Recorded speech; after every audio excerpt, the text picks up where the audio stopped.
But I want to speak to John Sweeney now. He's a journalist and author of Hunting Ghislaine Epstein, The Prince and the Presidents, a gripping expose of corruption and child abuse. John is with me now. Good morning. Good morning, Peter.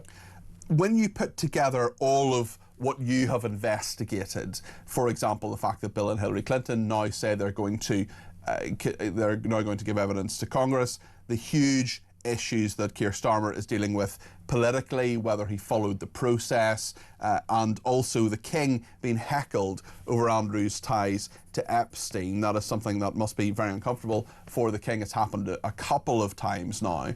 Where do you see things in relation to this scandal?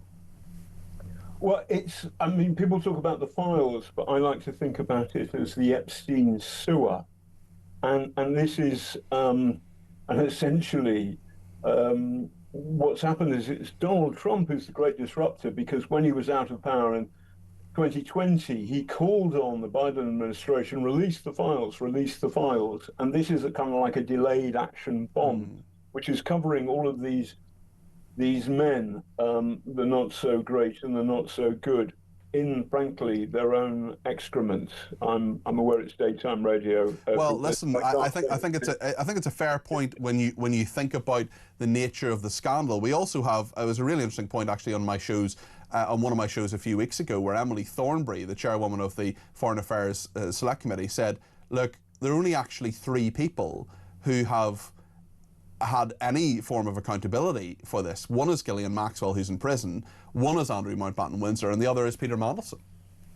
Well, the number one person, of course, is dead. Jeffrey Epstein, and he has. I'm confident he killed himself. He wasn't murdered. So he's dead, and the only person who is in prison is Ghislaine Maxwell. Now, to be fair, we believe in the presumption of innocence, and just because, for example, you're in the Black Book, this is Epstein and Ghislaine's address book, doesn't mean that you've done anything wrong. If you're in the files, it doesnn't mean you're in, or the sewer, as I like to call it. It doesn't mean you've done anything wrong, but there are questions about your judgment. Mandelson, I think, is in a different category here, because the files tell us that there is a series of essentially terrible leaks of our national secrets that have gone from, he sent them often to Epstein, and Epstein is in a position to make a ton of money about that market critical information. And we can also see that Mandelson, or his boyfriend, now husband, gained financially. And the numbers that we can prove right now are tiny, trivial. $10,000 for massage course for the boyfriend, $75,000 for Mandelson. But there is another number, $2 million of a property in Brazil, but that's fuzzy. The files don't give us a clear shot on that. However, just those 2 things, the leaks of commercially critical information, when Mandelson is business secretary, and the pots of money, not big, but big enough. And that strikes me as corrupt.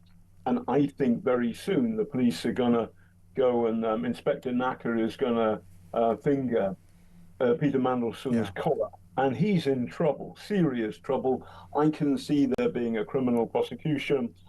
And I won't be, because I know Peter Mandelson and he knows me, and we've fallen out on several stories over the years. But if I was on the jury, I would not be voting not guilty. And I'll tell you why, Peter. It's for the podcast I did for Global back in 2020. I listened to every single minute of it, John. It was very good. Cheers for that. You can buy me a pint next time we meet. So the thing about it is, I call up Peter Mandelson and I say, you're in the Black Book. By the way, 10 entries. I mean, there's a lot of numbers there. And he says, John, I'm on a Zoom. Could you call back in half an hour? Would you care to do that? I said, fine. And I call him back. I get the answering machine. So for people, here's the point, is I'm an investigative journalist. I'm asking him direct questions about his relationship between him and Ghislaine Maxwell and Jeffrey Epstein, and he doesn't want to engage. You know, he's running away from me. So, but it's interesting when those questions were asked, when the security service said there are questions to ask, there are problems here, you need to have a discussion with him, and that vetting was done after he became ambassador to the United States. It should have been done well before it.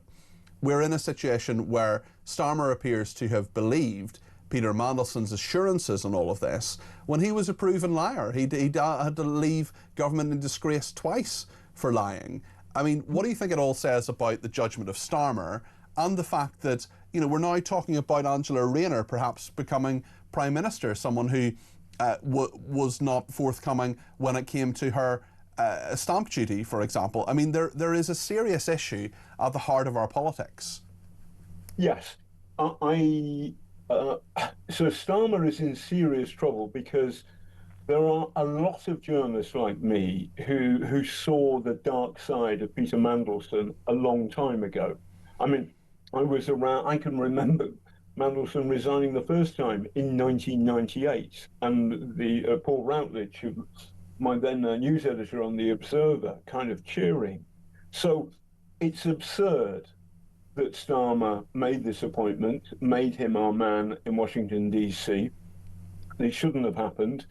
And Starmer, I think, is going to end up resigning. By the way, what's about to happen, and it's a funny word, there was a humble address is the phrase, but yesterday, the Commons agreed that what's going to happen is the communications, that pretty much means the WhatsApp messages between Starmer and Mandelson and between other people in government and Mandelson are all going to come out. Now, they're going to be vetted for national security purposes, but I suspect that the betters, having screwed up previously, will want to be as open as and publish as much of this as possible. Although it's the Intelligence and Security Committee that will be going through them rather than MI5 or MI6 vetters necessarily. But you're right in that they're not going to spare blushes. Things aren't going to be redacted for embarrassing reasons. They're just going to be redacted for national security reasons, and that's right that should happen.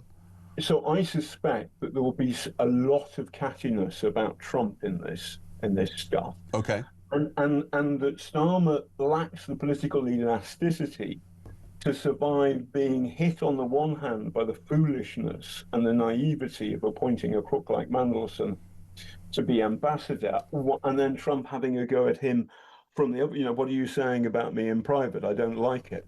And I can't see Starmer surviving this. And by the way, and then it's up to the Labour, the Labour MPs who they go for. I'd put my tenor on Al Cairns, the very good former Royal Marine, who's currently, there's a bit of a whiff of John Major in the dying days of Thatcher. You know, he's climbing up an ice. Also won the Military Cross. He's undeniably a war hero. Yeah, and when asked by the woman from Reform for Runcorn, would Sarah Pochin.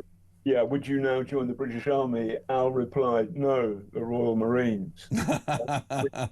So, but Angela, by the way, she got her, her complicated application, her mortgage application wrong. She didn't play it quite by the book. It's not in the same league as what Mandelson has done, or nothing like it. And the thing about Angela Rayner, apparently, is she told the king that his brother was a nonce. Yes. And the king didn't go, oh well, you're wrong about that, though. Yeah. So the thing about Angela is she talks human in a way that Keir doesn't. But also, by the way, let's be clear about this. Nigel Farage's, the treasurer of Reform UK is Nick Candy, and he's in the sewer. He's in the Epstein sewer. And so every single political, obviously Starmer's got the most pressing questions because he... Well, there are other questions for many other people in the political system. John, listen, thank you. We'll leave it there. John Sweeney, journalist and author of Hunting Ghislaine.